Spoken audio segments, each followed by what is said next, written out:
सा श्रद्धधानस्य विवर्धमान विरक्तिमन्यत्र करोति पुंसः हरेः सदानुस्मृति निर्वृतस्य समस्त दुःखाप्ययमाशु धत्ते।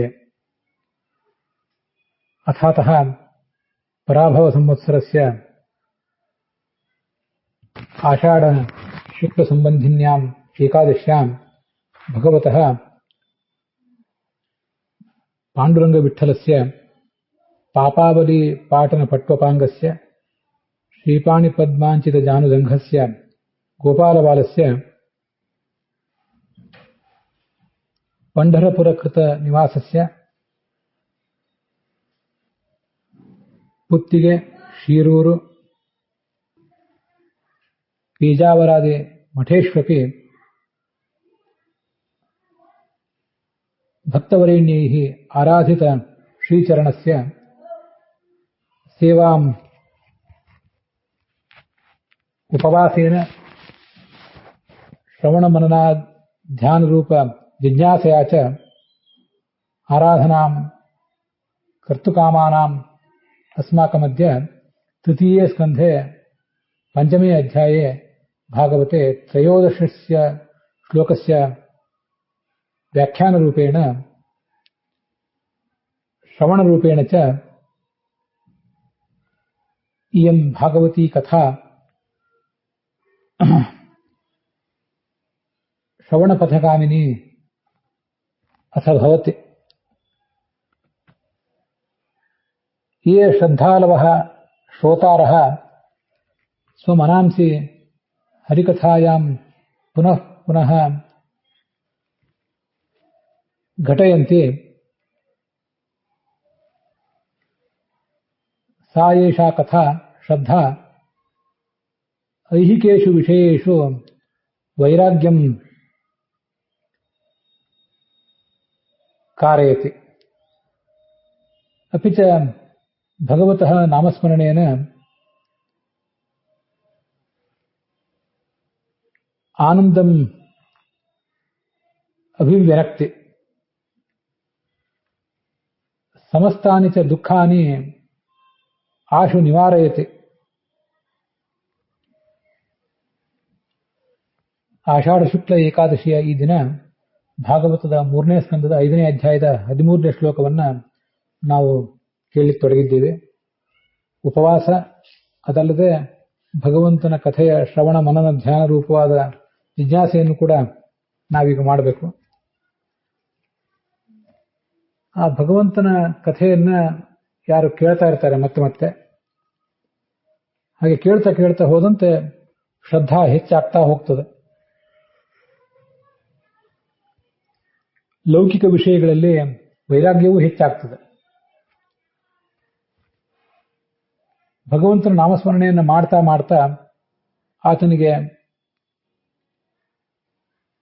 ಆನಂದ ಹೆಚ್ಚಾಗುವಂತೆ ಆಗ್ತದೆ. ಸಮಸ್ತ ದುಃಖಗಳು ಕೂಡ ದೂರ ಹೋಗ್ತವೆ. ಇದು ಆ 13ನೇ ಶ್ಲೋಕದ ಸಾರ. ಕಳೆದ ದಿವಸ ಅದನ್ನು ನಾವು ನೋಡಿದ್ದೇವೆ. ಮಹಾಭಾರತದಂಥ ಗ್ರಂಥವನ್ನು ಓದಿದರೆ ಅದರ ಫಲವಾಗಿ ಭಗವಂತನ ಗುಣಗಳ ಜ್ಞಾನ ಆದಂತೆ ಆದಂತೆ ಗ್ರಾಮ್ಯ ಸುಖಾನುವಾದೈಹಿ ಮತಿಹಿ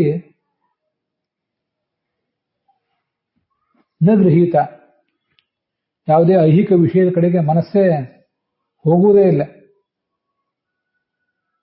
ಹರಿಯ ಕಥೆಗಳಿಗೆ ಮನಸ್ಸು ಹೋಗ್ತದೆ. ಹೀಗೆ ಗ್ರಾಮ್ಯ ಸುಖಾನುವಾದೈಹಿ ಮತಿಹಿ ನ ಗೃಹೀತ ಅಂತನೂ ಅರ್ಥ ಮಾಡಬಹುದು. ಅದಕ್ಕೆ ಅಧಮರಾದ್ರೆ, ಸಾಮಾನ್ಯರಾದ್ರೆ ಅವರಿಗೆ ಗ್ರಾಮ್ಯ ಸುಖಾನುವಾದೈಹಿ ಮತಿಹಿ ಗೃಹೀತ, ಅವರ ಮನಸ್ಸು ಅಲ್ಲೇ ಉಳಿದು ಬಿಡುತ್ತದೆ. ಹರೇ ಕಥಾಯಾಂ ನ ಗೃಹೀತ, ನ ಅನ್ನುವ ಆ ಶಬ್ದ ಏನಿದೆ ಆ ಅಧಿಕಾರ ಭೇದದಿಂದ ಕೆಲವರಿಗೆ ಗ್ರಾಮ್ಯ ಸುಖಾನುವಾದೈಹಿ ಮತಿಹಿ ನ ಗೃಹೀತ, ಗ್ರಾಮ್ಯ ವಿಷಯದ ಕಡೆಗೆ ಅವ್ರ ಮನಸ್ಸು ಹೋಗೋದಿಲ್ಲ ಕೆಲವರಿಗೆ. ಇನ್ನು ಕೆಲವರಿಗೆ ಭಗವಂತನ ಕಡೆಗೆ ಮನಸ್ಸು ಹೋಗೋದಿಲ್ಲ. ಉತ್ತಮಾಧಿಕಾರಿಗಳಿಗೆ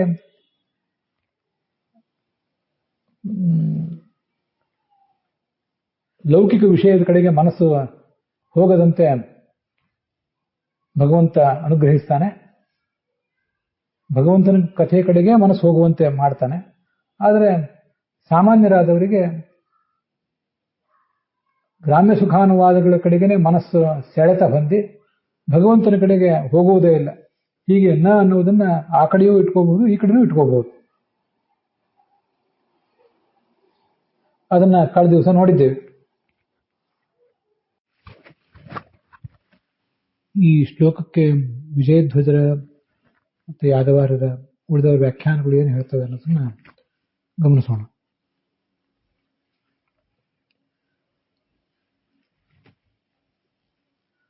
ಇದಕ್ಕೆ ಭಾಗವತ ತಾತ್ಪರ್ಯವೂ ಕೂಡ ಇದೆ. ಸಾ ಎಂಬ ಶಬ್ದದಿಂದ ಏನು ಇಟ್ಕೋಬೇಕು? ಭಗವಂತನ ಕಥೆಯನ್ನು ಇಟ್ಕೊಳ್ಬೇಕು, ಹಿಂದೆ ಹೇಳಿದ ಮತಿಯನ್ನು ಇಟ್ಕೋಬೇಕು ಅಂತ ಹೀಗೆ ಒಂದು ಗೊಂದಲ ಆಗೋದು ಸಹಜ. ಅದಕ್ಕೆ ಆಚಾರ್ಯ ಅದನ್ನು ಹೇಳಿದ್ದಾರೆ, ಮತಿ ಅನ್ನೋದನ್ನು ಇಟ್ಕೋಬೇಕು. ಬೇರೆ ಬೇರೆ ವ್ಯಾಖ್ಯಾನಕಾರರು ಅದನ್ನು ಬೇರೆ ಬೇರೆ ಥರ ಹೇಳಲಿಕ್ಕೆ ಪ್ರಯತ್ನ ಪಟ್ಟದ್ದಿದೆ.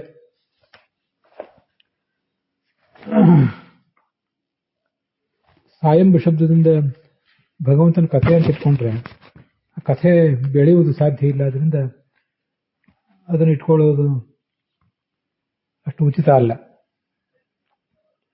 ಆದರೆ ಕೆಲವರು ಕಥೆ ಅನ್ನೋದು ಬೆಳೀತದೆ, ಕೇಳುವವರು ಆಸಕ್ತಿ ತೋರಿಸಿದಂತೆ ಹೆಚ್ಚಿನ ಕಥೆಗಳನ್ನು ಹೇಳಲಿಕ್ಕೆ ಅನುಕೂಲ ಆಗ್ತದೆ.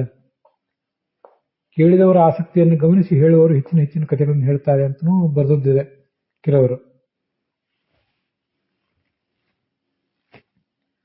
ಅದಕ್ಕೆ ಆಚಾರ್ಯರು ಯಾ ಗ್ರಾಮ್ಯ ಸುಖಾನುವಾದೈ ನ ಗೃಹೀತ, ಯಾವ ಮತಿ ಗ್ರಾಮ್ಯ ಸುಖಾನುವಾದದ ಕಡೆಗೆ ಸೆಳೆಯಲ್ಪಟ್ಟು ಹೋಗ್ಲಿಲ್ವೋ ಆ ಬುದ್ಧಿ ಕಥಾಯಾಮ್ ವಿವರ್ಧಮಾನ ಮತಿ, ಭಗವಂತನ ಕಥೆಯನ್ನು ಕೇಳಬೇಕು ಅನ್ನುವ ಆ ಮತಿಯೇ ಮತ್ತೆ ಮತ್ತೆ ಬೆಳೀತದೆ, ಆ ಆಸಕ್ತಿಯೇ ಮತ್ತೆ ಮತ್ತೆ ಬೆಳೀತದೆ ಅಂತ ಅರ್ಥ. ಶ್ರದ್ಧಾನಸ್ಯ ಅಂತಿದೆ. ಶ್ರದ್ಧ ಅಂದ್ರೆ ಆಸ್ತಿಕ್ಯ ಬುದ್ಧಿ. ಯಾದವಾರರು ಹೇಳ್ತಾರೆ, ಷಣ್ಣಾಮ ಆಸ್ತಿಕ್ಯ ಬುದ್ಧಿ ಅಂತ. ಷಣ್ಣಾಮ ಆಸ್ತಿಕ್ಯ ಮುದ್ಯತೆ ಉಚ್ಯತೆ ಇತಿ ಅಭಿಧಾನಂ ತತ್ ದಧಾನಾಃ ಶ್ರದ್ಧಾನಾಃ.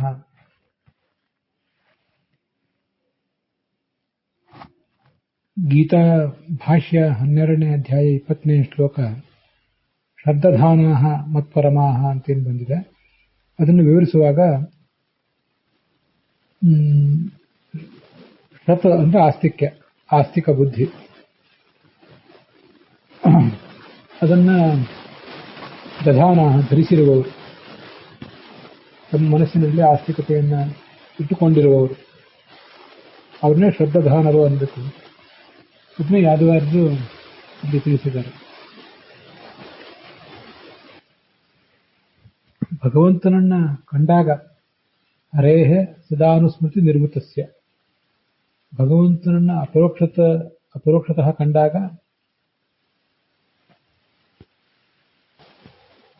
ಸ್ವರೂಪಾನಂದ ವ್ಯಕ್ತ ಆಗ್ತದೆ.